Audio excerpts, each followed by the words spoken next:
think the community aspect is definitely a major part of it from day one of freshman year. There was this core group of students that really wanted to be involved in campus ministry, so it kind of started out as a way to make new friends that has blossomed into more of an opportunity to get to know more students who are also really energetic and engaged in ministry. Yeah, I feel like I just kind of fell into campus ministry. I didn't really try to find it, it found me. So after I went on a few retreats and met some of the people, I was like, I want to do this as well. So it just kept building upon itself, and I kept participating more. I guess I'm no real different. Started on going on retreats to like find a core group of friends that were interested in the same thing I was, and then from there just continued to develop like relationships, and then kept doing the different things to get me involved. There's a good opportunity for mentorship, I think, as I've gone through. So it kind of started out as wanting a community, make friends, and now as I've grown and realized that ministry may be something that I want to do professionally, it's been a neat opportunity to learn from professional ministers, not only like to be friends with them, but also to learn the ways that they go about their ministry and act as mentors. And I feel like campus ministry is kind of the heart of campus, you know, it's like, it's not like I go in and then I'm done for the day and then, okay, I'm glad I did that. It's more of, I want to be here and I want to be with these people who are really into their faith and teaching me a lot more than I ever thought that I would through campus ministry.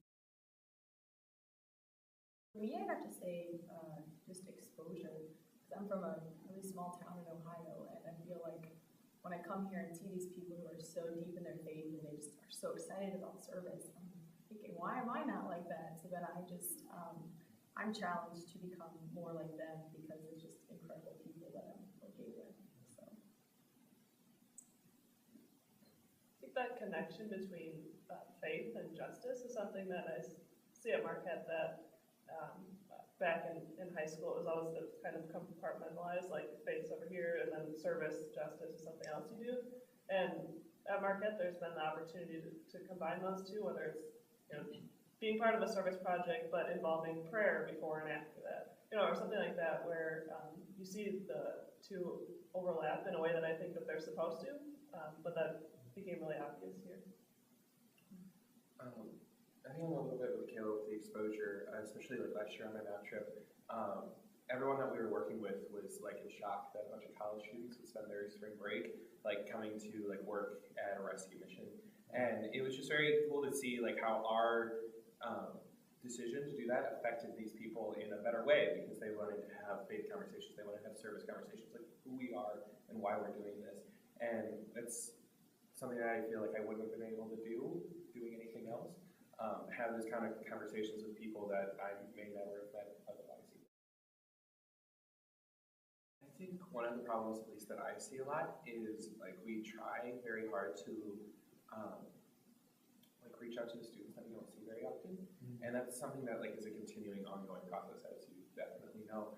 I think we're getting better at it. Like every event program that we have, to reach out to that group of people that isn't the same group of campus ministry people going on the same retreat, going to the same workshop, or whatever. But that's definitely something that I see is a big struggle, and how to fix it, I still have no idea. But it's definitely something that is very to the forefront that I think about when I think about things that we do, is how do we get that person that's not within the campus ministry group of people to come in and feel welcome.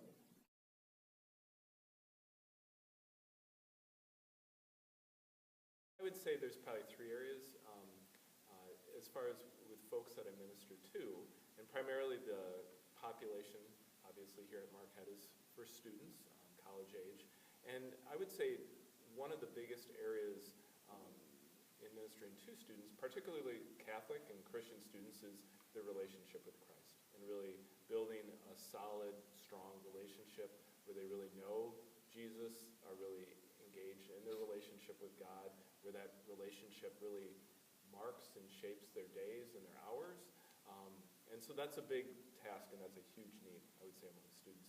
I would also say among our students from other world religions and other religious traditions, that opportunity to practice their faith and to engage in dialogue with Catholics, with Christians, which is also a need with Catholics and Christians, to engage with others across religious and cultural bridge areas. So that's certainly a big need. And then an ongoing growth and need for students who may come from backgrounds or identify as not connected to a faith tradition, but just navigating this reality of that there's a huge section of the human population that have relationships with God, and helping folks who may seem or feel like they're on the outside of that reality to be able to find some meaning in what this means for them in their lives. And certainly at a Catholic university, how this is not just sort of, it's a central part of what we're about, and so how does that take on meaning in their lives if it's,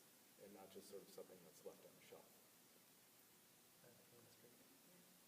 I mean, I think I would agree with some of the things that Steve said, but I think something else that I'm often really conscious of, and this is from my work with students, but also young adults, I've kind of had a variety of different ministry positions, is just the challenge of living a faith-filled life today in the world with the cultural influences that we have today. And, being part of American society and some of the not so good influences of consumerism and kind of individualism and how that can sometimes get in the way of forming really strong faith-filled communities. But also too how some of the things in our culture can be an interesting critique for us as a church and can sometimes lead us to examine ourselves more carefully about how are we living in the world as Christians today. And I'm really interested in engaging students on that question, but I think there's also another really interesting trend of just the changes of through the years of kind of these cohorts of young people that kind of grow up in what they've been influenced by, and things are changing so rapidly that students that I work with now have a much different experience of growing up and the technology that was available to them and cultural influences than what I had. And so just noticing how that changes, how student development changes over time, and where they're at in their capacity to grapple with these things. And so, I definitely see that as part of the challenge, and also kind of one of the joys of meeting in ministry. I think similarly to you, Timothy, as I've gone on in ministry, I've gotten better and better about doing this. And some of it is realizing that God has a role in this ministry, and this is not all on my shoulders, myself individually. I think for me, the things that I carry home now are often, when students are suffering, and just being present to that and sort of, thinking about those things. And then on a really practical end, like logistics, it's really easy when you're running retreats and other programs to kind of have that to-do list in your head and worrying about what you haven't done yet, and sort of this sense of, in ministry, similar to some other, I think, professions where you're working with people, there's always something more you could be doing. And so sometimes as a minister, you can kind of feel, that little guilt trip of like, oh, I could be working more on this, or I could be spending more time with these students in this, but really that, if you're overdoing it, then that isn't helpful or healthy as a minister. And I would echo that time of prayer right after leaving the ministry formally for the day or transitioning to home life, that time of prayer on the drive back is really crucial for me. Like, it's a wonderful time for me to do a daily examen of consciousness and to really live in the spirituality of St. Ignatius, and that helps ground me big time, because what I find racing through my head is not just the tasks, but it's tasks that are connected to some part of me that is struggling. And so if I'm able to be attentive to that, it's actually God's invitation right there knocking pretty loud on the door. And so that really has freed me to lift my needs and my spiritual hunger to God, and allow God or allow myself to be more open to God's work and formation that is going on throughout this day. But I'd say the other times when that's not sufficient, it means I need to go to bed. It means I need to sleep. I need to work out. I need to watch, something fun on TV, not to distract, but just to get better perspective, and to remember that this is not the entirety of the kingdom. This is a great question. It's a tough one, too. One of the wonderful realities of ministering here at Marquette is even the ordinary days, each one is different. You know, there's certainly a rhythm of the week, but just the opportunity to be with students and how particular, even I work with our Rite of Christian Initiation adult process, and so even how our gatherings and our formation times together, they may be scheduled, they may sort of follow a familiar pattern week in and week out. Different things happen each week, and 90% of the time, it's not necessarily what I'm bringing. It's what God, what the students, what life, and that's really enriching. And so, and it's humbling too. I would say most recently, for a very particular example, we had an incredible interfaith dinner back in November, and not knowing sort of what was going to be discussed, how folks were going to interact. We had like 150 people there, and folks just really, connected and made inroads, and we had a diversity of religious traditions present, and that for me was something pretty extraordinary. It could have been a total flop, nobody could have shown, but it was apparently meeting a real hunger, and folks wanted real connection. So it was one of those moments where able to sit there in awe and say, wow, and feel in my body incredible things were happening in that space. Yeah, I think this is kind of a hard question for me to answer too, because I'm trying to think like, when's the last not so ordinary day? And they're all so different, and so I think when I think about that question, I think about when's the last time I was maybe surprised in what I was doing, because I think that's when something becomes not so ordinary, is when I'm just going through the motions and, doing my work, and it's good and everything, but when am I caught off guard, or and for me, it's almost always, and I feel bad that I say this, but it's that reminder that I am not the mover and shaker here, but God is. And I think about, it really becomes apparent to me in some of the one-on-one conversations I have with students.